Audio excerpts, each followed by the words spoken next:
Hello guys, నిన్న ముందు వీడియోలో చెప్పినట్టు జపాన్లో జాబ్ తెచ్చుకోవడానికి కొన్ని రియల్ వేస్ ఇవాళ నేను మీతో షేర్ చేసుకుంటాను. లాస్ట్ వరకు చూసేయండి అండ్ అలాగే సేవ్ చేసుకోవడం మర్చిపోద్దు. ఫస్ట్ వన్ త్రూ యూనివర్సిటీస్ అనమాట. మీ యూనివర్సిటీలో ఏదైనా జపాన్ ఆపర్చునిటీస్ ప్రొవైడ్ చేసి ప్రోగ్రామ్ ఏదైనా కండక్ట్ చేస్తున్నారేమో చెక్ చేసి అందులో ఎన్రోల్ అవ్వండి. This is the best and safest option to get a job in Japan and this is the approach that I followed.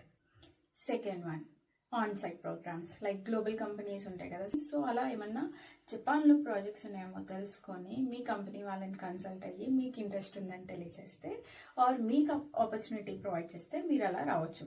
Third one, through recruitment agencies. కొన్ని recruitment agencies ఏంటంటే మీకు first Japanese language provide చేసి and then వాళ్ళే job opportunities provide చేస్తారు. Like placements లాగా కొన్ని companies ని introduce చేస్తారు. మీరు ఆ ఇంటర్వ్యూస్ కి షార్ట్ లిస్ట్ అయితే పార్టిసిపేట్ చేయొచ్చు. సో మీరు సపరేట్ గా ఒక కంపెనీని అప్రోచ్ అవ్వాల్సిన పని లేదు.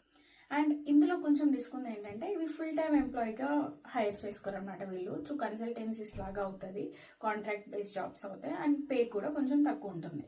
అండ్ ఫోర్త్ వన్, మీరు జపాన్ వచ్చి post graduation or under graduation చేసి and through campus drives attend అవ్వటం.